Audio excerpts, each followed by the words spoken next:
driving instructor most of my life, and Hans and his dad. Yes, my father was part American, part German. Born one of 4 kids, 1 brother and 2 sisters, who always would compete with each other the whole time. Born to be a leader, never a follower. Born to take charge when in a situation and not get charged to get out of a situation. Mr. Jim.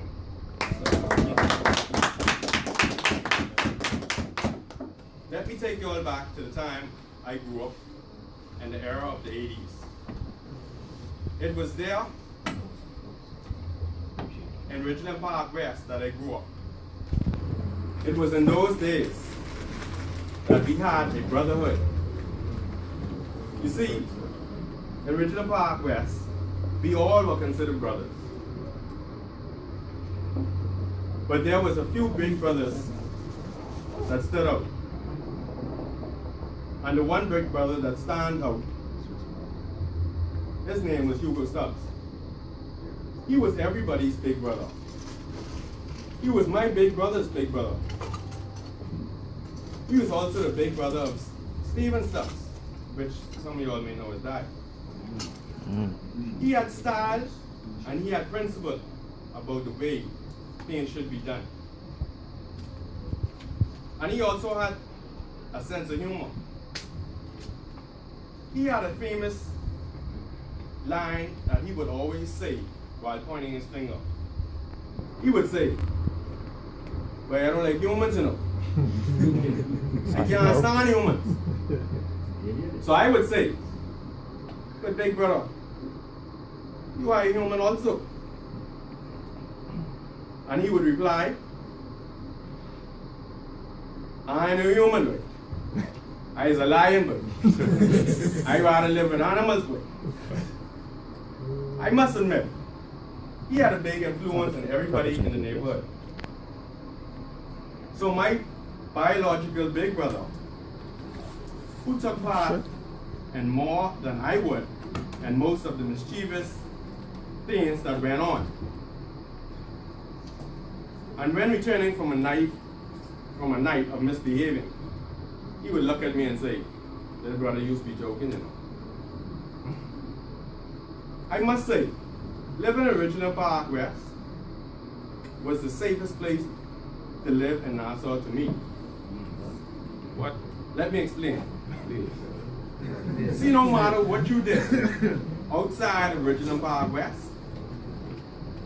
once you made it to the streets of Ridgeland, you were redeemed or safe. No one would come looking for you in Ridgeland Park. And as for law enforcement, whenever they would come in search of an individual, the most time, even after seeing their suspect, would leave empty-handed. You want to know why? Because when they attempt to arrest that person, everyone would stand up, including the big brothers, and say, "If you want to take him, you got to take me. And if you want to touch him, you got to touch him. You got to touch me." So when the officers would realize that they were outnumbered, they would leave. But be sure they would return with reinforcements.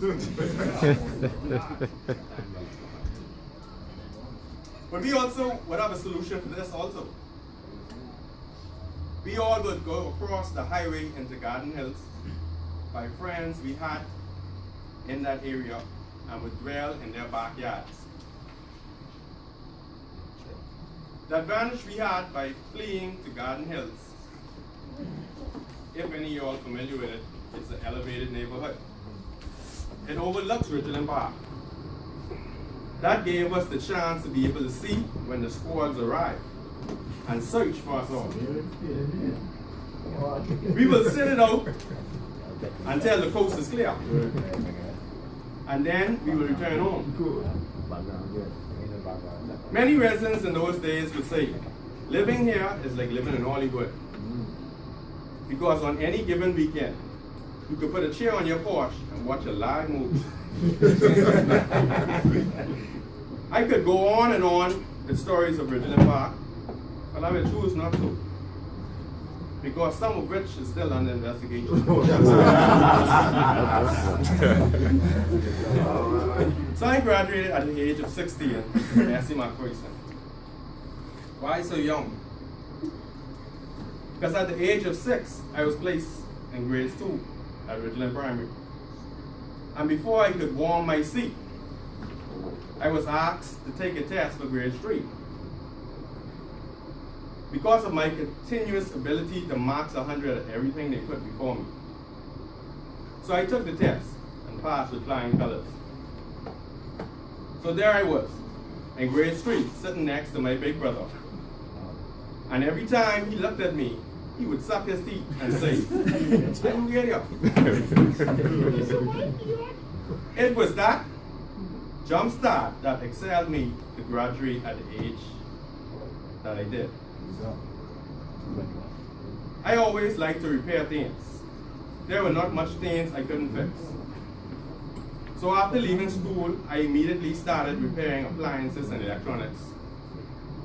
My mom friends and family would come over all the time looking for me. And sometimes I would hide in the closet to avoid the questions. Like, why does this do this when I do that? Most of the times I didn't have the answer. But what I knew was I could fix it. I knew that. So I went on to take a technical course at BTBI in computer repair. Then I would also go on to Atlanta Tech to major in mechanics. I then worked at Sun International for some years as a waiter. While at Atlantis, I would gain skills in communication, resolving issues, and teamwork. It was later that I would use those skills when I started my own venture into becoming an auto technician. Some 9 years later, here I am today. I want to continue my career and grow in my profession to become the best service technician in this region. Fellow Toastmasters and guests, I want to enhance my skills at speaking and communication in order to achieve my goal of being a service professional, both intellectually and mechanically. Thank you.